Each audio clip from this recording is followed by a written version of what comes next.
Зеленский запускает дроны в Прибалтику. НАТО в панике, и причина хуже, чем кажется. Путин и Си ударили по рукам, Запад только что проиграл важную партию. Трамп заявил, иранской армии больше нет, но его следующий шаг никто не ожидал.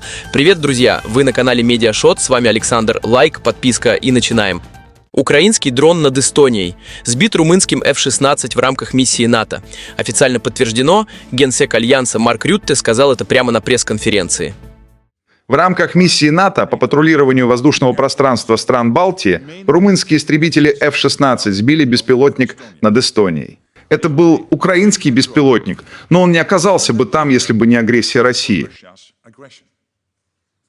Главное, что система противовоздушной обороны НАТО снова сработала эффективно.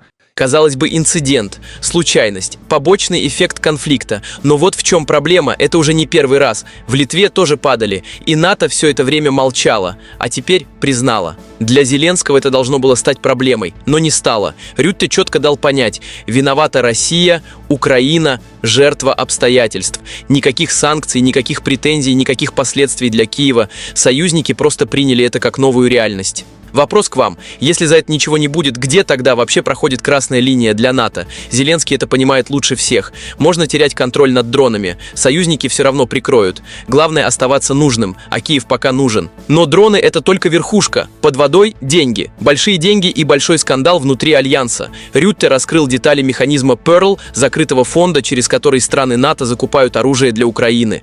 С момента запуска этой инициативы летом прошлого года в рамках инициативы Pearl было поставлено около 70% всех ракет для украинских зенитных ракетных комплексов «Патриот», а также 90% боеприпасов для других систем противовоздушной обороны. Эта поддержка продолжается. Цифры жесткие. 70% всех ракет для Patriot через этот механизм. 90% боеприпасов для других систем обороны. Небо над украинскими городами держится на нескольких странах. Остальные наблюдают. Рютте предложил обязать всех европейских союзников выделять 0,25% ВВП на поддержку Украины. Иногда я выдвигаю довольно смелые предложения, и иногда они не находят поддержки. Не думаю, что это предложение будет принято, потому что многие выступают против фиксированной ставки в 0,25%. Я должен быть честен в этом вопросе. Но почему я это сделал, я хочу объяснить. Украина не сможет выжить без этих крайне важных поставок американского оборудования и промышленной продукции, в том числе противоракетных систем. Думаю, что своим предложением я добился того, что этот вопрос наконец открыто и прямо обсуждается. Провалилось. Жесткое сопротивление. Раскол очевиден. Одни тащат на себе все бремя, другие делают вид, что так и надо. И в этой ситуации Зеленский – заложник чужих разногласий. Деньги нужны сейчас, а союзники выясняют отношения. В Хельсингборг вызвали главу МИД Украины. Дроны спишут на войну. Деньги будут делить дальше, а Украина продолжит получать оружие и ждать, пока Европа договорится сама с собой. Но пока НАТО делит расходы и объясняет дроны, на другом конце карты произошло кое-что важнее. Путин еще в Китае. И то, что он оттуда уже подписал, это не просто декларации. Это архитектура нового миропорядка. Си Цзиньпин назвал отношения двух стран историческим пиком. Это не дипломатическая вежливость, это сигнал. На протяжении 30 лет, закаленные ветром и дождем, наши отношения, следуя велениям времени, поднимаются на все новую высоту. Находится сейчас на историческом пике всеобъемлющего партнерства и стратегического взаимодействия в новую эпоху. И по праву считаются образцом нового типа отношений между крупными державами. На Западе за этой встречей следили с нескрываемой тревогой. И не зря. Потому что то, что построили Москва и Пекин, это уже не союз на бумаге. Это система, которую санкциями не сломать. Товарооборот за 2025 год – 240 миллиардов долларов. Рекорд. Но дело не в цифре. Дело в том, как они считаются. Скоординированные шаги по переводу расчетов между ними, между нашими странами в целом, в национальных валютах имели серьезное значение.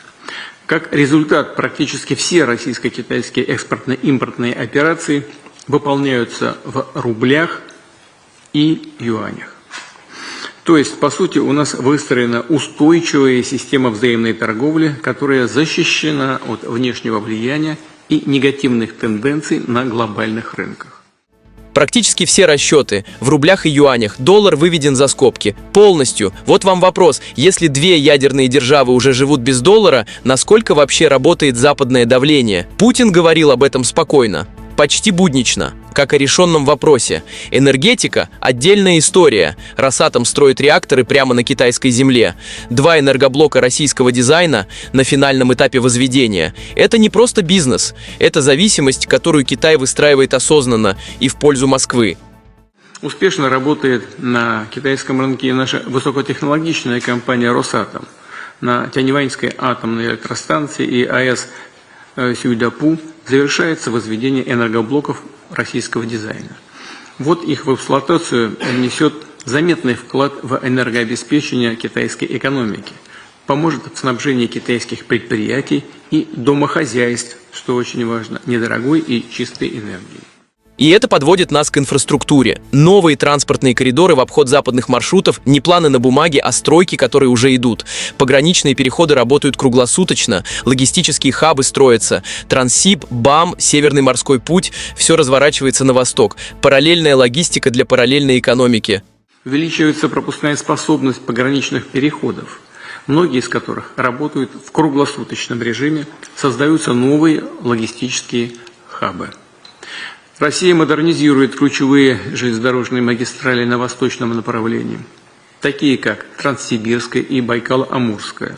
Последовательно расширяется инфраструктура трансарктического транспортного коридора, включая его главную артерию – Северный морской путь.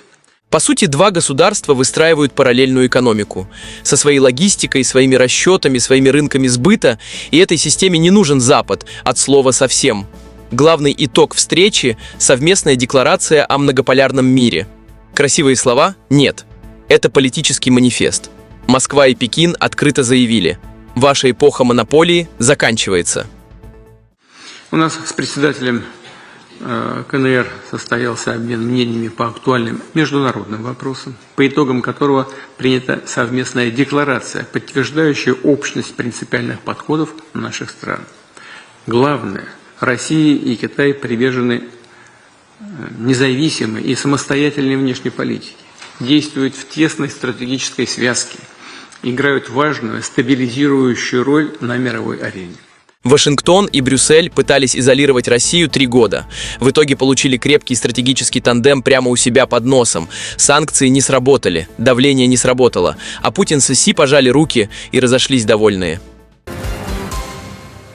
Пока Путин и Си подписывают декларации в Пекине, Трамп выступает на лужайке Белого дома. Конгрессиональный пикник, неформальное мероприятие.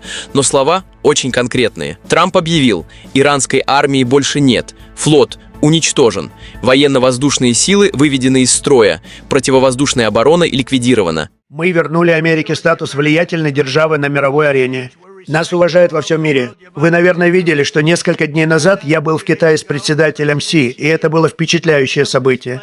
Мы отлично провели время, но также заключили много выгодных сделок, в том числе для наших фермеров, которые продали рекордное количество соевых бобов. Мы заключили много других сделок, они покупают много-много самолетов Боинг и много чего еще. У нас сложились прекрасные отношения. У меня всегда были прекрасные отношения с председателем Си. Это не угроза и не предупреждение. Это отчет о проделанной работе. Соединенные Штаты провели масштабную операцию, и Трамп говорит об этом буднично, между тостами и аплодисментами конгрессменов. И сразу добавил главное: ядерного оружия у Ирана не будет. Никогда. Любой ценой. У них не будет ядерного оружия. Они не смогут его создать. Мы не можем и не будем с этим мириться. Вот вам вопрос: если Иран уже настолько ослаблен, зачем Трамп говорит об этом так громко и так публично? Ответ простой: это не про Иран, это послание Китаю, России, всем остальным. Смотрите, что бывает, когда переходят черту. И сразу после Ирана Китай. Трамп рассказал о переговорах с Си. По его словам, полный успех. Рекордные закупки соевых бобов, самолеты Боинг, крупные сделки для американских фермеров. Наша армия лучшая в мире. Вы видели это в Венесуэле. Видите это сейчас в Иране. Мы уничтожили их военно-морской флот. Его больше нет. Военно-воздушных сил больше нет. Нет средств противовоздушной обороны. Нет всего того, что они используют в военных целях. Почти ничего не осталось. Не хочу говорить, что их лидеров больше нет, потому что это не очень красиво, но это правда. На поверхности бизнес и улыбки, но за кадром два лидера, которые только что встретились в Пекине и подписали декларацию о многополярном мире. И тот же Си, который жмет руку Путину, параллельно закупает Боинг у Трампа. Вот в чем реальная игра.